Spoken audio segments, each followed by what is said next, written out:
Shalom Bapak Ibu, Saudara-saudari dimanapun berada. Kembali berjumpa dengan saya Pendeta Yakub Sulistyo. Video saya kali ini akan meluruskan videonya Pendeta Aruna Wiryolukito. Kenapa saya menggunakan istilah meluruskan, bukan menyanggah? Karena dari video beliau Pendeta Aruna Wiryolukito yang berjudul pengucapan nama, beliau sudah tahu nama Yahweh, nama Yeshua HaMashiach, namun melegalkan yang ilegal dengan alasan untuk persatuan di Negara Kesatuan Republik Indonesia yang berbhinneka tunggal ika ini. Dikira dengan menyamanyamakan yang berbeda akan tercipta kerukunan beragama. Pandangan tersebut bagi saya itu sudah out of date. Karena adanya media sosial, semuanya terbongkar dan tersingkap jelas, sehingga tidak ada yang bisa ditutup-tutupi. Justru seharusnya membiarkan berbeda, karena memang tiap agama atau kepercayaan berbeda-beda. Justru dengan berbeda dan berjalan di relnya masing-masing, membuat suasana keyakinan jadi kondusif, karena tidak ada yang merasa diintervensi dari yang beda keyakinan. Itulah makna Bhinneka Tunggal Ika yang sesungguhnya, meskipun berbeda-beda, tetapi bukan berarti bermusuhan sebagai anak bangsa di Negara Kesatuan Republik Indonesia yang kita cintai ini. Adapun video aslinya dapat dilihat melalui link yang ada di deskripsi video ini. Untuk meluruskan itu, saya tidak akan membahas seluruhnya, tetapi saya ambil yang perlu saya luruskan saja sebagai berikut. Saya melihat dalam satu situasi, baik itu di medsos, di YouTube, atau di bagaimanapun tempat, terkait hari ini ada banyak pertentangan mengatakan bahwa nama Tuhan itu siapa? Kita sudah sepakat ya, nama Tuhan Yesus Kristus. Yesus Sang Kristus gitu ya, karena Yesus itu banyak, nama Yesus banyak. Kalau Bapak Ibu ada di Amerika Latin, Bapak Ibu akan kaget bahwa di Filipina juga banyak. Amerika Latin paling banyak Bapak Ibu, bisa satu negara bisa 2 juta Bapak Ibu. Anda kalau melihat daerah Amerika Latin, Argentina, Brazil, Bolivia, itu ada Paraguay, Uruguay, itu ada tempat yang banyak orang Katolik sana dan nama Yesus itu menjadi sering di sana. 2 juta kira-kira. Indonesia berapa Pak? Menurut data sisanya 2 orang. Yang bernama itu cuma 2 orang. Nama Tuhan yang sesuai dengan bahasa di mana nama tersebut dikenalkan bukan Yesus Kristus.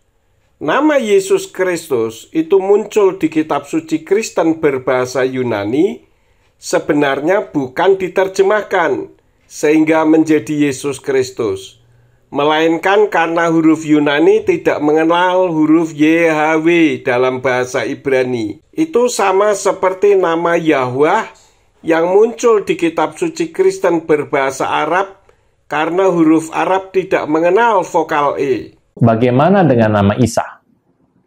Bapak Ibu, kita lihat sebentar yuk.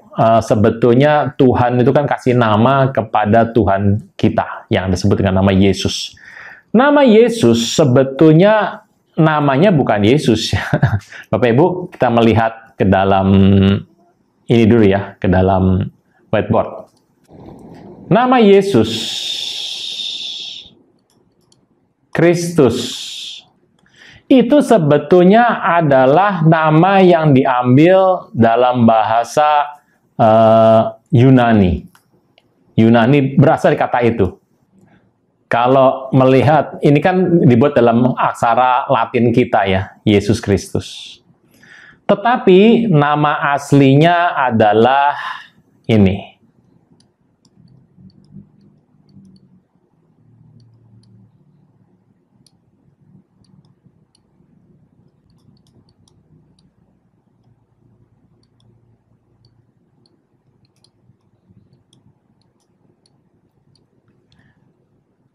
Moshiach, gitu ya, ini Moshiach. Yeshua HaMoshiach. Nama ini nama Ibrani, Memang namanya kalau Anda lihat kenapa jadi susah ya, ada bilang ya Yeshua ya boleh, itu nama potong lebih kecil. Namanya adalah Yesus Kristus. Nama Tuhan kita dalam kitab Perjanjian Baru berbahasa Ibrani, baik Brit Kadasa maupun Dutile Hebrew, serta Pesita, yaitu kitab Perjanjian Baru berbahasa Aramaik, tertulisnya Yeshua, bukan Yehesua Hamosia.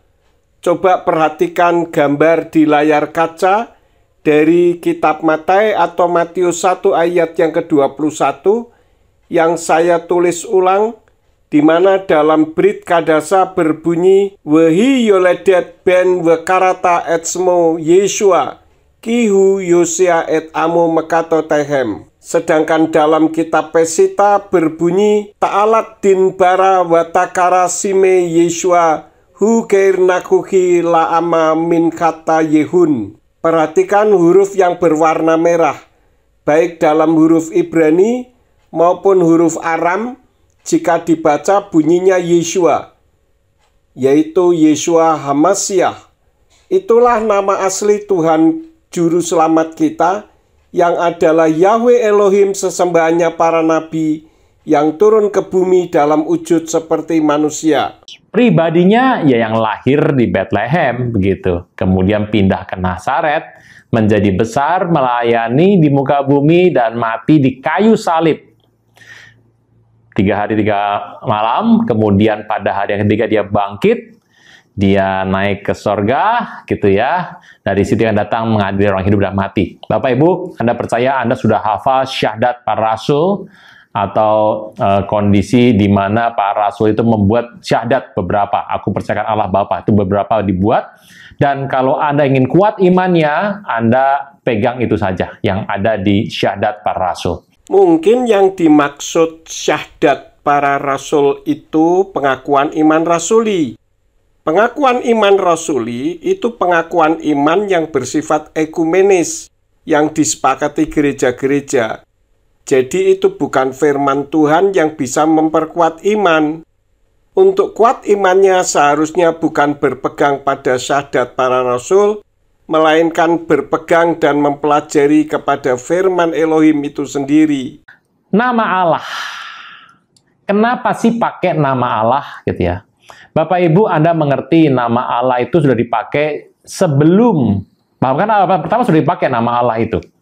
Bapak Ibu, pada awal-awal, Bapak Ibu kan melihat di Kisah Rasul, saya membacakan Kisah Rasul sebentar, dikatakan hari itu Petrus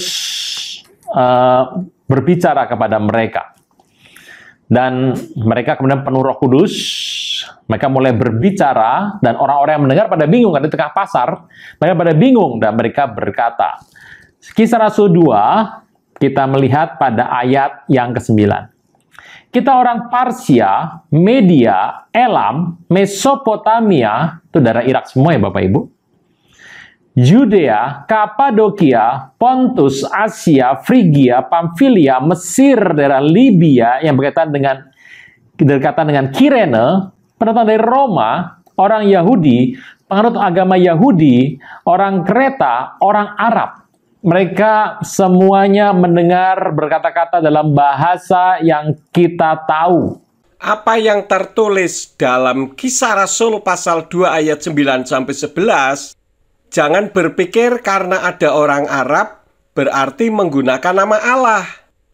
Yang dibahas di Kisah Rasul 2 ayat 9-11 tersebut itu bahasa, bukan nama. Sehingga orang-orang dari berbagai bahasa bisa mendengar bahasa yang disampaikan orang yang penuh Ruach HaKodes atau Roh Kudus saat itu. Bahasa beda dengan nama. Terbukti dalam kitab berbahasa Arab, nama Yahweh yang dibacanya Yahweh tidak berubah menjadi Allah. Coba dengar bunyi kitab Yirmiyahu atau Yeremia pasal 33 ayat yang kedua ini. Yeremia pasal 33 ayat 2 atau Sifru Irmia Salis wa Salasin al-ayatus saniyah. Bunyinya, hakaza qala ar-rabbu sani'uha ar-rabbu musawwiruha liyusabbitaha Yahwahu ismuhu. Coba perhatikan huruf yang saya lingkari. Itu nama Yahweh, bukan Allah. Bapak Ibu, kalau kita melihat, kita mengerti bahwa nama ini menjadi unik nih hari ini. Siapa yang pakai nama? Bapak Ibu, yuk. Kalau Anda melihat, kita kembali ke zaman Abraham saja. Abraham adalah orang Mesopotamia.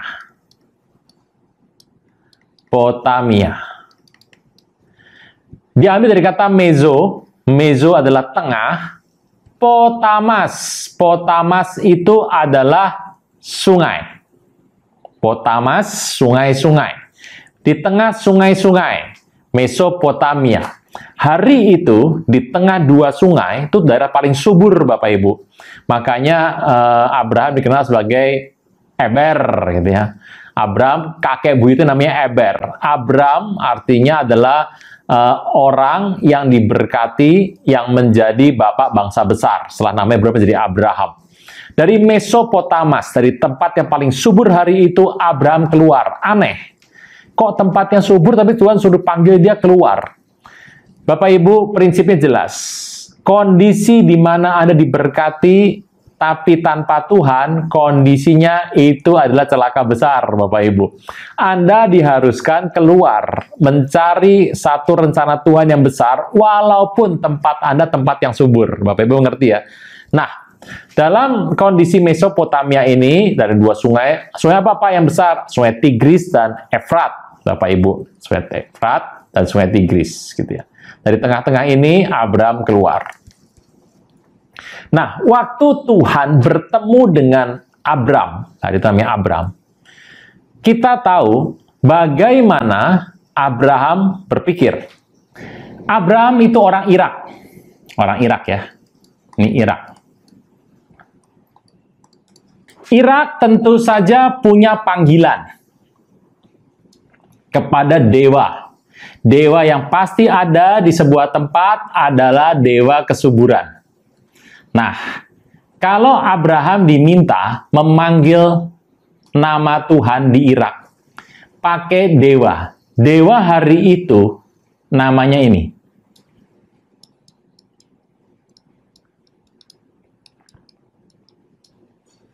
Gitu. Makanya Anda mengerti, Abraham ketemu sama Tuhan ini, dia pasti memanggil ini. Kalau salah, wah ditempeleng Bapak Ibu. Nah, jadi tidak salah ya, Abraham itu memanggil nama ini. Nah, kalau saya tanya, apa Tuhan marah? Tidak. Abraham memanggil El, Tuhan tidak marah. Ya tentu saja, karena El itu panggilan umum. El itu bahasa Ibrani yang berarti yang kuat. Dan itu merupakan bentuk singkat dari Elohim. Jadi menyebut nama sesembahan apa saja bisa dengan El, termasuk untuk memanggil Dagon, Baal, Astoret, bahkan Allah.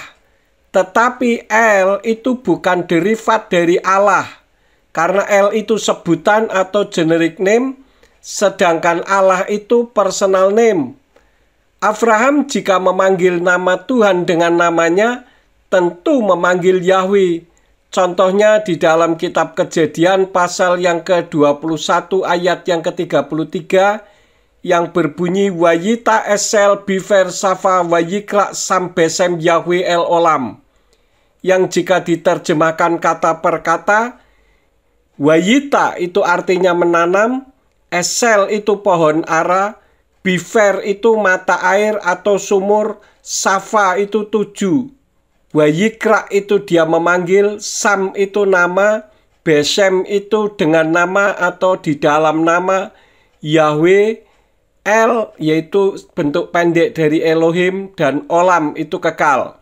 Jadi terjemahannya, dia menanam pohon ara di Berseba dan memanggil di sana nama Yahweh Elohim yang kekal. Kenapa? Karena Bifer Safa itu 7 mata air. Dan itu biasa disebut Berseba. Ceritanya seperti itu. Nah, cerita itu kita mengerti dalam kitab Kejadian bahwa nama Tuhan yang berada di dalam kitab Kejadian itu baru ada di Kejadian 4. Ayat 26, saya akan bacakan bagi Bapak Ibu Saudara. Lahirlah seorang anak laki-laki bagi Set, dan anak itu dinamai Enos.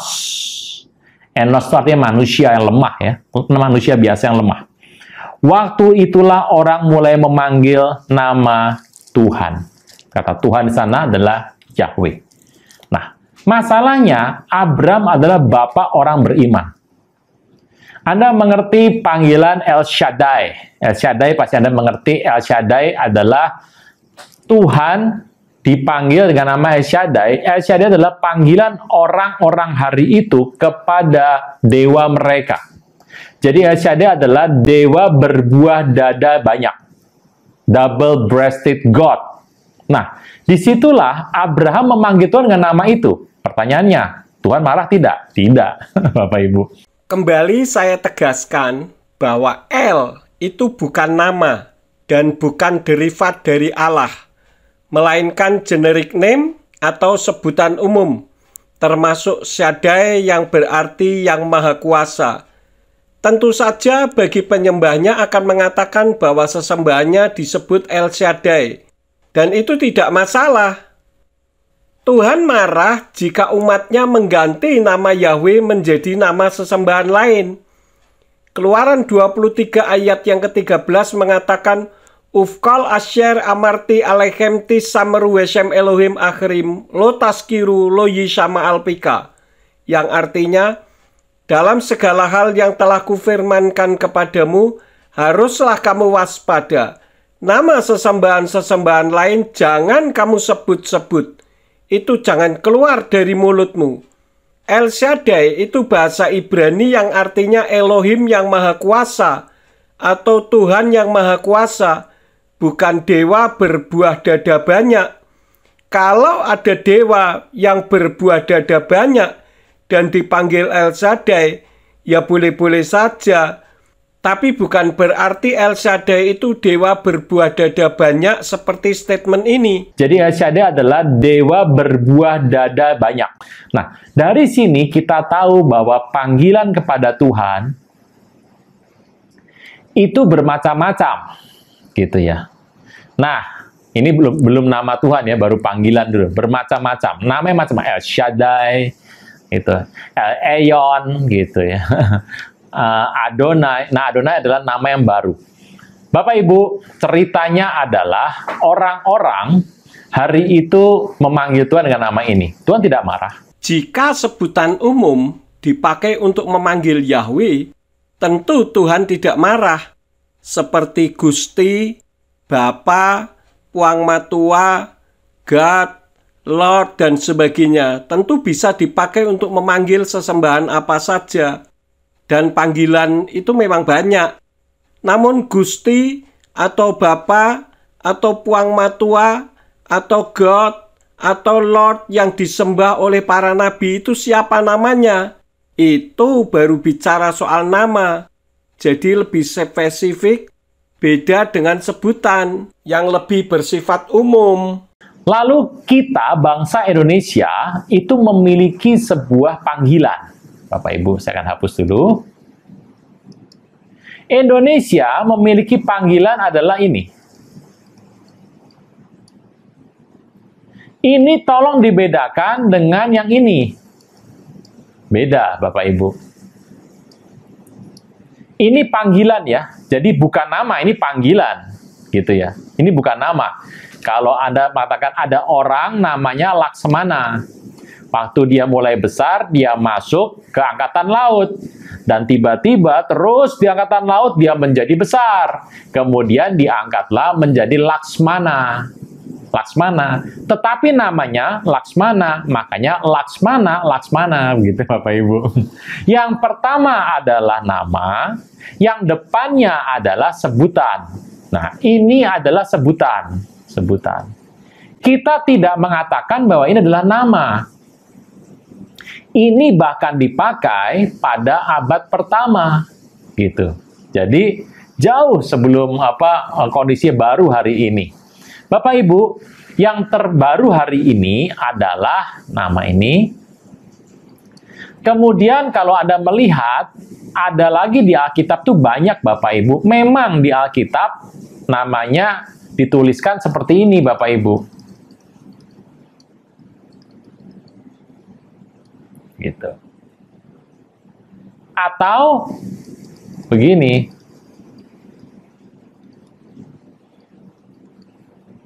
Atau kecil semua. Ini Tuhan, di sini kecil juga.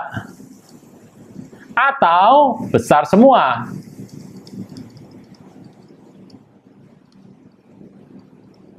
Nah, itu dari mana, Pak? Gitu. Bapak Ibu harus mengerti kalau ini namanya adalah Yahweh Elohim.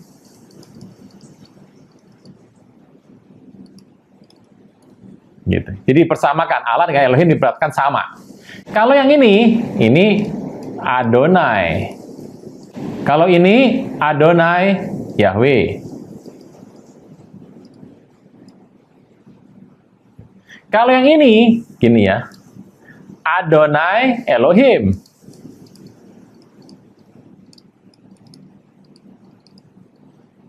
Kalau yang ini Yahweh. Nah, 4 kata ini ditulis di Alkitab seperti ini. Gitu. Jadi Bapak Ibu, Anda mau bilang apa begitu? Inilah itu sebagai terjemahan Alkitab. Gitu. Seperti ini. Dan ini dipakai oleh banyak orang. Perumpamaan Laksmana yang bernama Laksmana, kan memang realitasnya ada Laksmana yang bernama Laksmana. Dan tidak ada konsekuensi kesalahan pemahaman. Tetapi untuk Tuhan yang ditulis bermacam-macam seperti tadi, telah terbukti membuat orang bingung dan bahkan menganggap penyebutan nama Tuhan yang sesungguhnya justru tidak dikenal oleh umatnya sendiri. Dan kejadian di kitab Hakim-Hakim 2 ayat yang ke-10, di mana umatnya tidak mengenal nama Tuhan yang sesungguhnya, kembali terulang. Dan dari penjelasan tadi, jika dibaca, mana bisa dibedakan yang mana sebutan dan yang mana nama diri. Dan tidak ada orang berdoa, ya Allah yang huruf besar semua, atau ya Tuhan yang huruf besar semua. Tidak ada orang yang berdoa demikian. Dan lagi kalau sudah tahu nama Tuhannya para nabi itu namanya Yahweh, dan yang punya nama juga menghendaki namanya disebut, agar tidak dilupakan oleh umatnya sendiri, seperti kejadian di kitab Hakim-Hakim 2 ayat yang ke-10, kenapa harus berargumentasi ini itu hanya untuk melegalkan nama Allah yang tidak ada di dalam kitab suci Tanakh, bahkan dipertahankan mati-matian? Ini ada apa sebenarnya? Lalu perumpamaan Laksmana yang bernama Laksmana, kenapa tidak diterapkan? Bukankah realitasnya ada Tuhan yang bernama Yahweh? Kenapa diganti dengan nama sesembahan lain, yaitu Allah, yang sejarahnya sebelum Islam lahir merupakan satu di antara 360 dewanya orang Arab kuno zaman jahiliyah yang diadopsi oleh Kristen Arab dan diadopsi oleh Islam. Kenapa diadopsi lagi oleh Kristen dan Katolik Indonesia? Allah bukan merupakan panggilan di Indonesia. Kalau Allah itu panggilan, itu memiliki arti dan persepsi yang sama dari berbagai pandangan. Seperti kursi yang merupakan adopsi dari bahasa Arab al-kursi, memiliki makna dan persepsi yang sama, yaitu tempat untuk duduk. Baik Kristen, Islam, Hindu, Buddha, aliran kepercayaan, memiliki makna dan persepsi yang sama. Namun untuk Allah, umat Hindu dan Buddha saja di Indonesia tidak pernah menggunakan Allah sebagai sebutan atau sinonim dari kata Tuhan sebagai panggilan. Antara Kristen dan Islam sendiri memiliki pandangan yang berbeda untuk masalah Allah ini.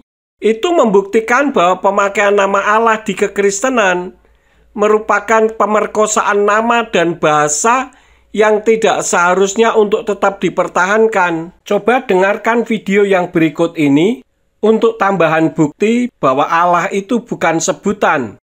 Allah in Arabic is not just a title for God. It doesn't mean God, which I'll explain. Allah is a name, and I will prove that using the Quran. There's a clear distinction between the two words ilah and Allah, which brings me to the Shahada, the testimony of faith. La ilaha illa Allah, which literally translates as there is no God or deity but Allah. The way ilah and Allah are spelled in Arabic do look similar, and they sound similar, but are not the same thing. They're not the same word or meaning.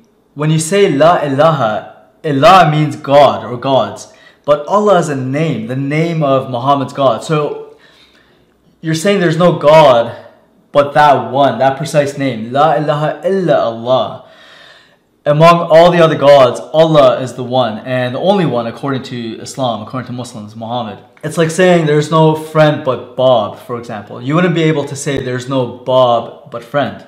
Allah itu bukan sebutan atau dari Al-Ilah. Kenapa? Karena satu, Allah itu nama Tuhannya umat Islam. Contoh, ketika orang Islam di Arab sembahyang, mereka mengucapkan Allahu Akbar. Begitu juga dengan orang Islam yang ada di Amerika, mereka tetap mengucapkan Allahu Akbar, bukan God Akbar. Kedua, Allah itu bukan dari Al-Ilah dengan menghilangkan alif seperti yang dijelaskan para dosen Islamologi, sehingga tinggallah. Kalau begitu, maka artinya akan berubah, bukan Tuhan atau dewa lagi, tetapi li syakhsin atau baginya laki-laki.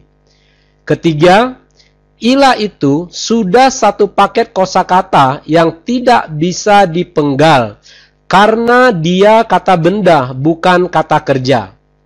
Keempat, ilah bisa dimasukkan alif lam karena ilah adalah gelar atau sebutan, sedangkan Allah tidak bisa karena dia adalah nama pribadi. Contoh, ustazun atau guru laki-laki bisa dimasukkan dengan alif lam sehingga menjadi al-ustazu. Tetapi Fatimah tidak bisa ditulis menjadi al-Fatimah karena Fatimah itu adalah nama pribadi. 5. Ilah atau al-ilah ada musannanya, yaitu ilahani, artinya dua Tuhan atau dua dewa. Sedangkan Allah tidak ada musannanya atau tasnianya. Kalau ada, artinya bukan Allah lagi, tetapi menjadi Allahani. Ini menggantikan nama sesembahannya umat Islam. Contoh, Fatimah, kalau dimusannakan menjadi Fatimatani, maka nama Fatimah itu akan berubah, bukan Fatimah lagi, tetapi adalah Tante Fatimatani. 6. Ilah atau al-ilah bisa diterjemahkan menjadi dewa atau sesuatu yang disembah. Sedangkan Allah tidak bisa diterjemahkan ke dalam bahasa apapun karena dia adalah nama pribadi. Anda bisa melihat dalam Kamus Indonesia, Arab, Inggris karangan Abdul bin Nuh dan Umar Bakri halaman 76. Ketujuh, Allah bukan dari alif lam ha. Karena kalau diuraikan secara ilmu sorof tidak pernah ditemukan baik fi'il madinya, mudhori'nya maupun masdarnya. Yang ada alif lam lam ha atau Allah. Tetapi kalau diuraikan secara wazan dalam ilmu sorof juga tidak bisa menjadi Allah. Contoh, Allah dengan wazan af'ala yuf'ilu if'alan. Jadi kalau kita uraikan secara nahwu sorof, Allah itu menjadi Allah yulihu illahan. Dan itu bukan Allah, tapi itu adalah sebutan. Kenapa? Karena Allah adalah nama pribadi yang tidak bisa dikutak-katikkan. Bapak Ibu, kalau Anda mengatakan penggunaan ini sesat ya, maka Anda bisa bayangkan berapa orang yang harus masuk neraka gara-gara ini, gitu ya. Nah, jadi kita terimanya sebagai sebuah kedewasaan saja. Karena kalau Anda tahu yang memanggil nama orang Yahudi kan memanggilnya tidak pakai nama, pakai begini, tulisannya begini. Karena mereka tahu bahwa mereka kalau berkata-kata itu harus kudus. Bahkan yang ini saja ditulisnya begini. Gitu. Iha. Ini tulisnya seperti ini. Kalau orang Yahudi yang dijadikan contoh, bagaimana dengan penolakan mereka terhadap Yeshua HaMasyiah yang selama ini dikenal di Indonesia dengan nama Yesus Kristus sebagai Elohim? Kok nggak diikuti juga? Nggak fair dong. Dan lagi orang Yahudi tidak menyebut nama Yahweh, itu bukan berarti tidak tahu nama Yahweh, melainkan karena mereka lebih taat Talmud daripada firman Tuhan. Misalkan di dalam kitab Berakot Sotah 38b, Misnah Tamid pasal 7 ayat 2, Misnah Sotah pasal 7 ayat 6, dan lain-lain bisa dilihat di layar kaca dengan motivasi untuk menghormati agar nama Yahweh tidak dilecehkan. Namun kan yang mempunyai nama justru menghendaki namanya disebut dari generasi ke generasi. Keluaran 3 ayat 15 mengatakan, Wa yomer ot Elohim el Moshe kotomar el beni Yisrael. Yahweh Elohi Avotechem, Elohi Avraham, Elohim Yitzhak, Wa Elohi Yakob selachani alechem ze zemile olam wa ze zekri le dordor. Yang artinya, dan Elohim berfirman lagi kepada Mose atau Musa, katakanlah demikian kepada Bani Israel, Yahweh, Elohimnya leluhurmu, Elohimnya Abraham, Elohimnya Yitzhak, dan Elohimnya Yakub telah mengutus aku kepadamu. Itulah namaku untuk selama-lamanya, dan itulah pengingat bagiku dari generasi ke generasi. Oke, Bapak Ibu. Nah, kondisi di mana Anda, ini masalahnya kitab Indonesia ini jadi rame, Bapak Ibu. Sempat ada perbincangan untuk dari Malaysia bahwa diminta supaya orang Kristen tidak menyebut lagi Allah di Malaysia nih. Nah, itu jadi rame, Bapak Ibu, jadi rame. Seharusnya memang bukan hanya di Malaysia saja. Karena memang nama Allah itu tidak ada kaitannya dengan kekristenan. Coba dengarkan pernyataan dari Christian Prince berikut ini. But here we have more important question about what is the name of Isa. Here you see the Muslim they translate as Jesus. But the fact the word Yeshua or Yeshua in Arabic and Yeshua in Hebrew not mentioned once in the Quran. So this is a fabrication. Or let us say it's a fabricated translation. The same as some Christian who translated the Bible into Arabic and they used the word Allah in the translation. That is a fabrication too. So translation can be full of fabrication, the same as some who translated the Bible and used the word Allah, but in fact this is not Christianity, and Allah has nothing to do with Christianity. And after 1400 years of occupation, the Arabic Christians forced to use the word Allah, and now it became part of their, let us say, the daily life talking. If you go to all Islamic countries where Christians are a minority, you will see all of them, they use the word Allah. Why? Because simply they are under the control of Muslims. However, when the Muslims they notice that using the word Allah is not for their benefit, they will forbid you from using it, as what happened in Malaysia. In Malaysia, they made the court order that no Christian should use the word Allah in a church, because that is the name of the God of the Muslims. And I agree with the court actually. They should not use it, and any Christian who used the word Allah, he should refrain from using it, for this is a pagan word and have nothing to do with us. So I agree 100% with the court of Malaysia, which is saying Allah is a name of the God of Islam and have nothing to do with the Christians. Why the Muslims in that country, they were upset from Christian using that word? Because they noticed a lot of Muslims converting out of Islam. So they said to themselves, maybe the missionaries, because they are using the word Allah when they speak to the Muslims, make the Muslims easy transaction from the cult of Islam to Christianity. And as I say, it's wrong to use the word Allah, for this is a pagan name, and it's not the word mean God. It's a name of a God which is a pagan God, exists before Islam. Yeah, that's what is wrong to use. There's many Bible translation they are using the word Allah. That's absolutely false translation, and we should avoid saying the word Allah, praying to God. But you can say, I mean, there's so many, like especially in the Middle East, the generation they learn nothing but saying the word Allah. But this is false name, false God. It's a big mistake Christians they do when they use it. But people, they are inheriting false inheriting, and the one to blame actually is the priest. Most of the priests are just doing business, sadly. Nah, kita mengatakan bahwa ini adalah sebutan. Tetapi kalau di sini, kalau besar semua, nama Yahweh. Yang ini, ya Bapak Ibu, diambil dari nama Ehjeh, Esher, Ehjeh. Kemudian diambil nama ini, gitu. Ehye, Asher, Ehye itu bukan nama. Tidak ada Tuhan bernama Ehye, Asher, Ehye. Atau firman yang mengatakan Ehye, Asher, Ehye berfirman.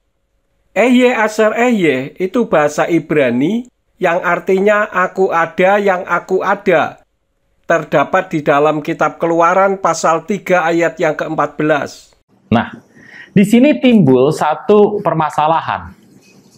Kenapa ada orang mengatakan bahwa orang-orang mengatakan bahwa orang Kristen itu nggak punya Tuhan, nggak punya nama. Bapak Ibu harus mengerti. Nama ini adalah nama yang diberikan Tuhan kepada Musa. Dikatakan, saya bacakan ayatnya ya, di Keluaran ke-3 ayat 14. Firman Allah kepada Musa, "Aku adalah aku." Lagi firman-Nya, "Beginilah kau katakan kepada orang Israel, akulah aku telah mengutus aku kepadamu." Keluaran 3 ayat yang ke-14, jika dibaca dalam tenak, bunyinya tidak seperti apa yang sudah dibaca tadi. Melainkan, Wayomer Elohim el Moshe Ehye Asher Ehye. Wayomer kotomar livni Yisrael, Ehye selakani alekem.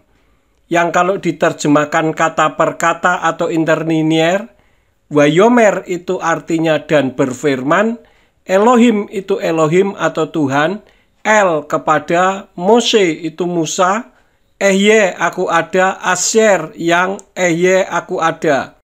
Wayomer dan berfirman, Ko demikian, Tomar kamu mengatakan, Livni kepada anak-anak Yisrael, Ehye aku ada, selakani mengutus aku, Alekem kepada kamu semua. Jadi kalau diterjemahkan bunyinya, dan berfirmanlah Tuhan atau Elohim kepada Mose atau Musa, aku ada yang aku ada, telah mengutus aku kepadamu semua anak-anak Israel. Aku ada yang aku ada, itu menyatakan eksistensinya Yahweh, yang memang ada dari kekal sampai kekal. Jadi bukan namanya. Kalau namanya ada di ayat 15. Cerita ini, nama ini, dibandingkan dengan nama ini.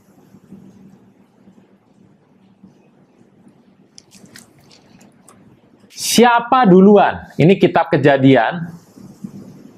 Kejadian nih. Yang ini kitab Bilangan. Mana lebih dulu? Bapak Ibu harus mengerti ya kisah ini. Ternyata kalau kita mengerti, nama inilah yang digunakan. Nama Yahweh dengan nama Tuhan huruf besar semua lebih duluan mana? Saya bertanya, memang ada Tuhan yang bernama Tuhan huruf besar semua? Nama Yahweh yang ditulis dengan Tuhan huruf besar semua di kitab Kejadian tentu yang dipakai, bukan yang di kitab Bilangan, karena yang benar di kitab Keluaran, yang tadi disebut Keluaran 3 ayat 15, jadi bukan di kitab Bilangan. Sama-sama memakai nama Yahweh, karena memang namanya Yahweh. Kita tahu bahwa Alkitab itu ditulis sebetulnya, kalau Anda bilang, oh Musa yang tulis semuanya. Bapak Ibu, saya bilang iya. Tapi Bapak harus membuka pengertian baru bahwa penulis Alkitab itu adalah merupakan Musa dan tim. Gitu ya, Musa dan timnya. Bagaimana tim bekerja? Kita nggak tahu pokoknya. Jangan nggak tahu pokoknya. Kitab Kejadian sampai kitab Bilangan ditulis oleh Mose atau Musa. Ini bukti-buktinya di summary notes kitab Dix Bible, sedang kitab Ulangan bagian akhir, khususnya di kisah kematian Mose, ditulis oleh Yehosua atau Yosua atau Yusa hambanya Mose, yang meneruskan tugas membawa bangsa Israel menuju ke tanah perjanjian. Untuk lebih jelasnya, bisa dibaca dulu dengan mempause video ini. Jika ada yang punya Dix Bible, summary notes-nya saya urutkan dari kitab Kejadian hingga kitab Ulangan masing-masing ada di halaman 51, 109, 151, 198 dan 235.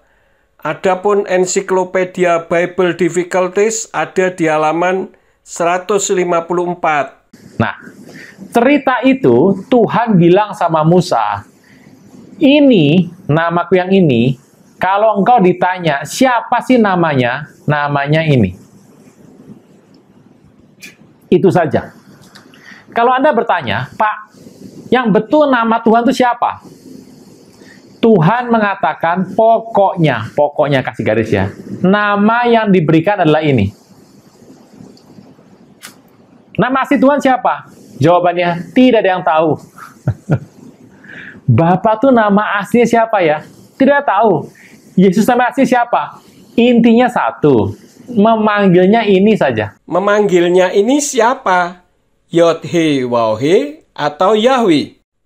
Kalau sudah tahu jika memanggilnya, kenapa muter-muter sampai ke Tuhan huruf besar semua, Allah huruf besar semua, dan sebagainya ya?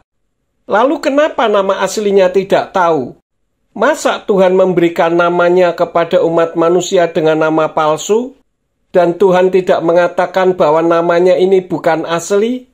Ini adalah sumber dari segala sumber, gitu ya. Bapak Ibu tahu kata Y di sini, tarik nih ya, Y. Ini Hava. Ini kelihatan ya, Hava ya. Ini adalah to be ing, pekerjaan. Sang pemberi kehidupan, sang pemberi kehidupan. Ini kan Hawa, kehidupan. Hawa, istrinya Adam, Hawa. Sang pemberi kehidupan. Gitu.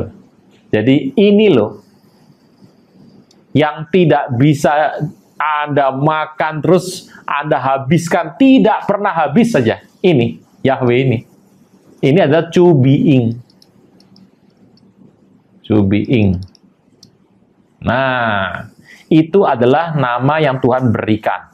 Bapak Ibu mengerti ya? Jadi, nama itu. Nanti kalau Anda sudah sampai di langit baru, bumi baru, di rumah Bapa, Anda bertemu dengan kekudusan yang luar biasa, Anda bertanya, namanya siapa? Tanya saja, karena nama itu kudus, gitu ya.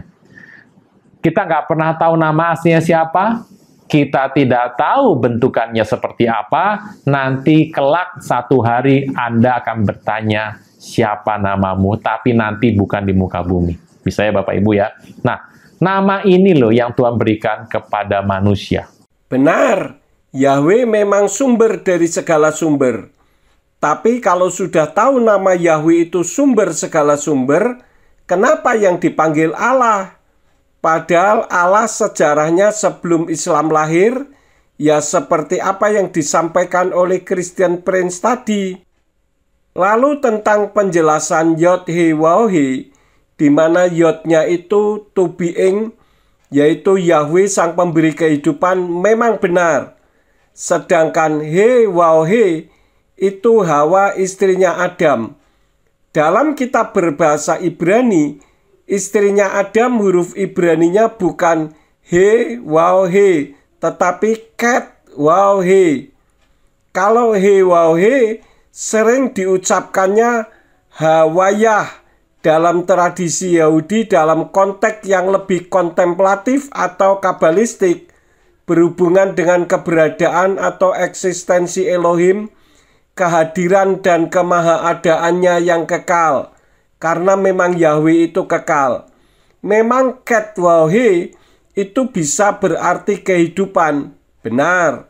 Namun ket wauhe beda dengan he wauhe yang berarti kemahadiran Elohim yang kekal.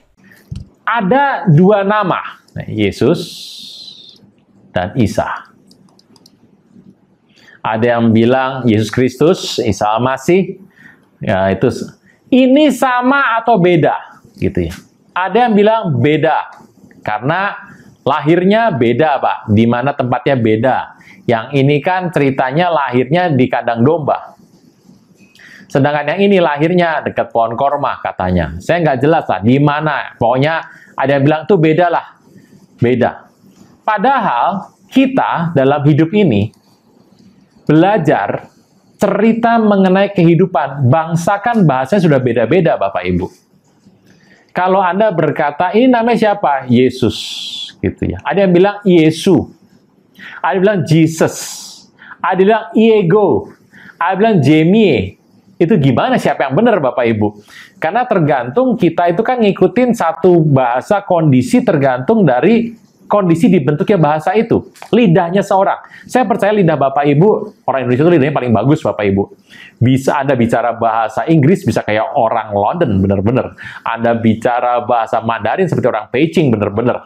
Bapak Ibu, lidah orang Indonesia lidah yang bagus. Tapi kalau Anda pergi ke China misalnya, mereka ada kendala bahasa di sana. Kalau Anda suruh ngomong bahasa Ibrani, ada kendala bahasa di sana.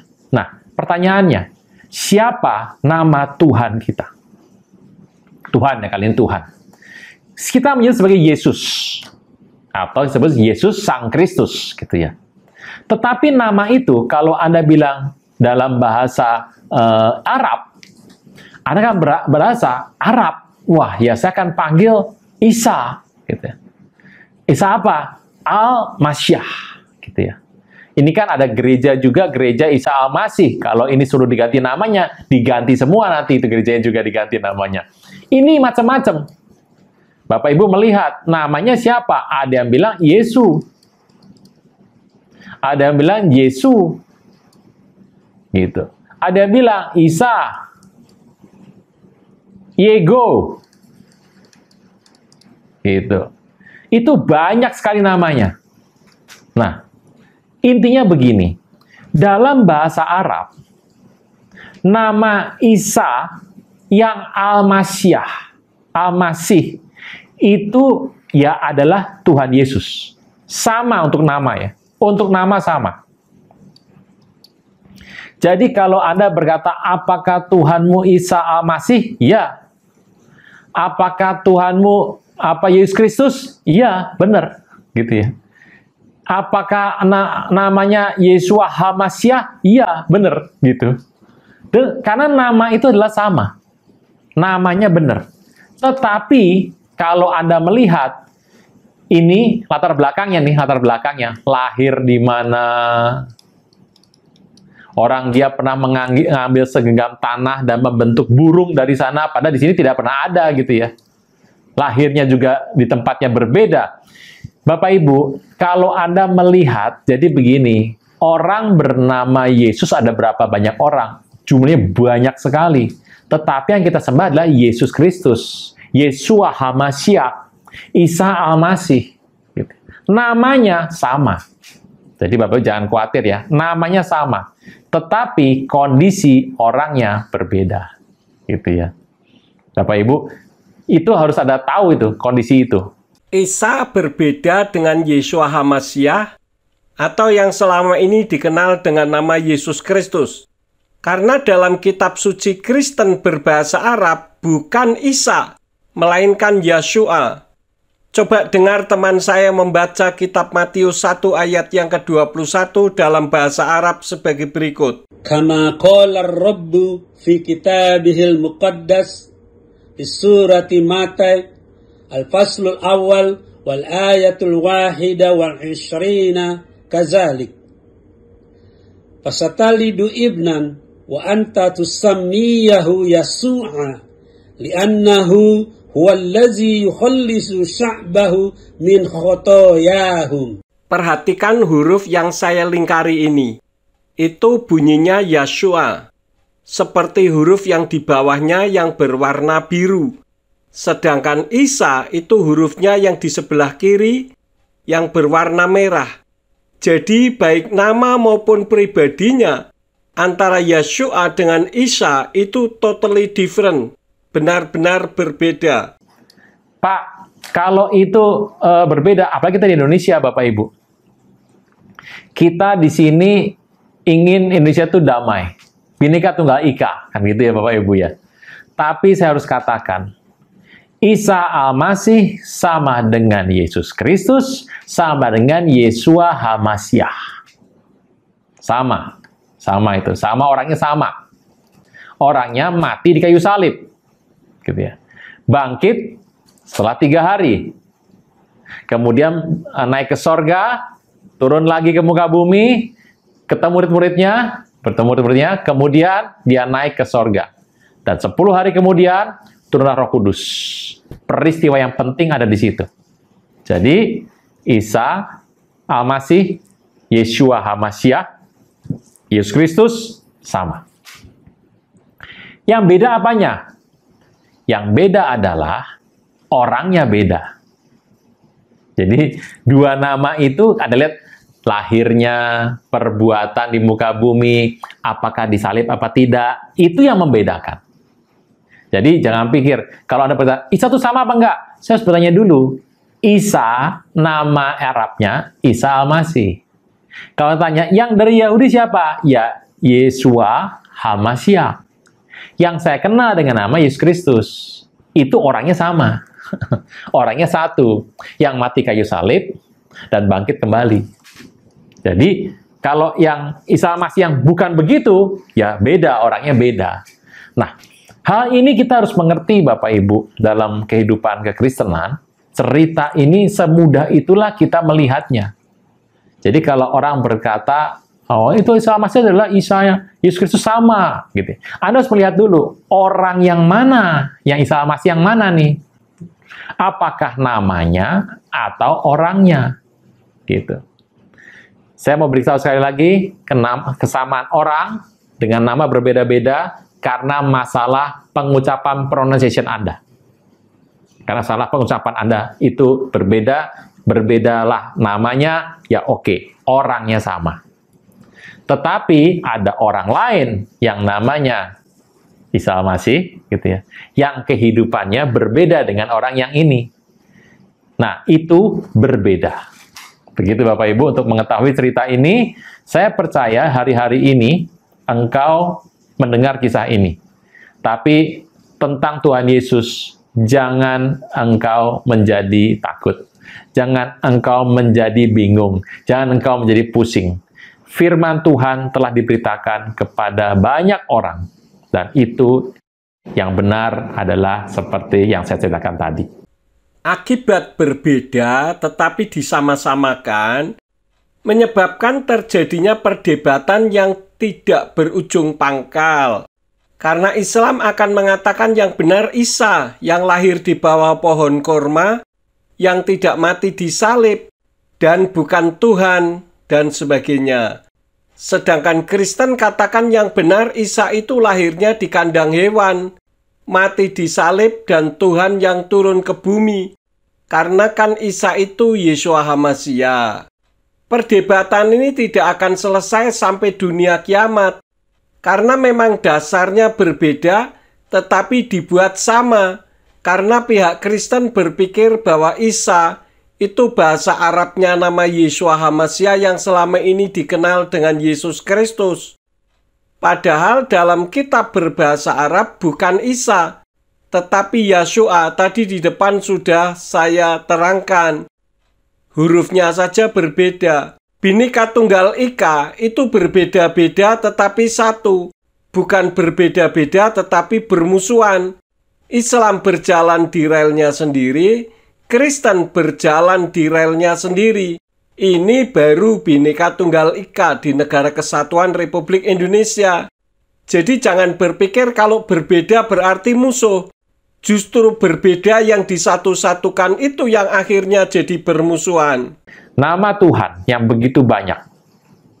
Alkitab mau bilang semua namanya. Tetap saja saya percaya bahwa nanti waktu Anda pergi ke sorga, menikah dengan Tuhan Yesus, waktu engkau memandang kepada Tuhan dan engkau melihat, engkau bisa bertanya, namamu siapa?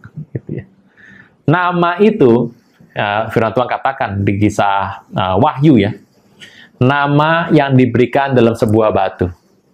Kita bacakan sama-sama Bapak Ibu ya. Wahyu, kita membaca kitab Wahyu. Kita membaca dari Wahyu 2 ayat 17. Siapa bertelinga hendaklah ia mendengarkan apa yang dikatakan Roh pada jemaat-jemaat. Barang siapa menang, kepadanya akan kuberikan dari mana yang tersembunyi.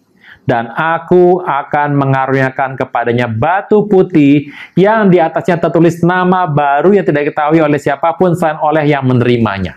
Nah, Bapak Ibu, saya nggak mengerti nama itu namanya bentuknya apa. Tetapi kelak kalau Anda sampai ke sorga, Anda akan bertemu, mata Anda tidak akan terhalang lagi. Anda akan melihat semuanya dalam kebesaran. Saat sudah di rumah Bapa, tentunya kita tidak perlu lagi bertanya apapun kepada Elohim, karena semua secara otomatis akan terbuka dengan jelas, bukan hanya soal nama, melainkan juga nama baru yang tadi sudah tertulis di dalam kitab Wahyu, melainkan juga soal kemahahadirannya, soal kekekalannya, bahkan soal eksistensinya sebagai Bapa, Putra, maupun Ruach HaKodes. Semua akan terbuka dengan terang benderang. Bapak Ibu, hari itu kalau Anda bertemu, Anda kan bisa ke sorga ya Bapak Ibu. Anda bertemu orang dari negara lain, dari Polandia misalnya, ke sorga. Itu ngomong bahasa apa begitu? Saya mengerti bahwa nanti sampai di sorga, Anda akan berbicara satu bahasa lagi. Bahasa yang paling lama yang Tuhan berikan kepada seluruh umat manusia. Bahasanya nggak seperti hari ini Bapak Ibu. Bahasa Mandarin, bahasa Jepang, bahasa Korea, bahasa Inggris, bahasa Belanda, Indonesia, macam-macam bahasanya. Tidak lagi seperti itu. Hari itu Anda akan mengucapkan satu nama. Jadi kalau nanti satu hari nama saya disebutkan di sorga, kemungkinan jatuhnya nggak Aruna lagi gitu ya. Kemungkinan ya. Anda kalau punya namanya misalnya nama hari ini, Anda punya nama Jawa, mungkin nama itu mirip-mirip. Saya juga bertanya-tanya, Tuhan, sampai surga nanti, ada banyak orang dari bangsa-bangsa lain yang akan menyebutkan saya pakai nama apa? Bapak Ibu, hari itu, kutuk yang Tuhan lepaskan atas Babel dicabut. Hari itu, Anda akan berbicara dengan orang lain, dan orang lain akan mengerti. Tidak ada lagi bahasa yang disembunyikan di sana. Semuanya akan diberitakan. Dari cerita ini, saya sudah mengerti bahwa ternyata manusia di muka bumi ini dibatasi luar biasa loh. Dibatasi dengan bahasa, dibatasi pengetahuan ada dibatasi, pengetahuan ada dibatasi, Anda hidup pun dibatasi dengan waktu. Semua di muka bumi terbatas. Dosa membatasi hidup Anda dan saya. Tapi satu hari nanti, kelak di rumah Bapa di sorga, Anda akan melihat hidup yang tidak terbatas. Ya, boleh-boleh saja kita berkreasi apa yang akan terjadi dalam kehidupan kekekalan nanti. Memang di bumi ini semua serba dibatasi akibat tertipu setan yang dilakukan oleh Adam dan Hawa, yang tergiur dengan omongan setan yang mengatakan kalau memakan buah pengetahuan hal baik dan jahat akan sama seperti Elohim. Padahal mereka sudah seperti Elohim, yaitu hidup kekal. Akibat berdosa, maka usianya cuma 930 tahun. Yang di hadapan Elohim mendekati 1 hari. Karena 1 hari di hadapan Elohim sama dengan 1000 tahun bagi manusia. Maka Bapa Yahweh mengatakan pada hari engkau memakannya, pastilah engkau akan mati, terbukti. Dan semua akan dibolehkan. Ini loh yang namanya keselamatan yang Tuhan berikan untuk Anda dan saya. Supaya Anda meraihnya sekarang, dan keselamatan ada dalam satu nama yang luar biasa. Karena aku sudah katakan bahwa di bawah kolong langit ini ada nama lain selain nama Yesus yang oleh Anda dan saya bisa diselamatkan. Yesus Kristus adalah Tuhan. Yesus Kristus satu-satunya juru selamat di muka bumi dan di alam semesta ini. Itulah sebabnya namanya menjadi besar. Nama di atas segala nama yang sanggup selamatkan Anda dan saya. Begitu Bapak Ibu ceritanya. Baik, setelah selesai semua ini, saya percaya Bapak Ibu, kalau nanti Bapak Ibu ingin melihat lagi beberapa tayangan dari saya yang terkait dengan hal ini, saya tidak akan mengulang Bapak Ibu. Anda bisa mendengarkan dari tayangan-tayangan di YouTube, Anda bisa mengambil dari gambar ini.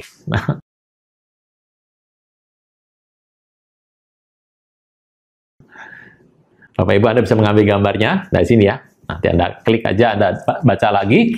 Bapak Ibu, saya percaya bahwa hari ini iman Anda tetap kuat dan tidak tergoncangkan. Kita berdoa. Bapa di sorga, anugerah-Mu limpah pada umat-Mu. Hamba percaya bahwa Engkau menganugerahkan anugerah yang besar, sehingga kami bisa mengerti dengan pasti apa yang harus kami lakukan hari-hari ini. Kami percaya Engkau-lah junjungan kami yang hidup. Kami akan bertemu dengan Engkau kali yang kedua nanti, dan untuk selama-lamanya, kami akan bersama-sama dengan Engkau, sehingga di mana Engkau berada, kami berada. Terpujilah nama-Mu, kekal selama-lamanya. Dalam nama Tuhan Yesus yang percaya boleh berkata, amin. Terima kasih telah menonton sampai akhir. Jika video ini memberkati Bapak, Ibu, Saudara-saudari dimanapun berada, silakan share kepada yang lain, agar yang lain juga diberkati. Bapa Yahweh di dalam nama Yeshua HaMashiach dan Ruach HaKodes menyertai dan memberkati kita semua. Amin dan amin.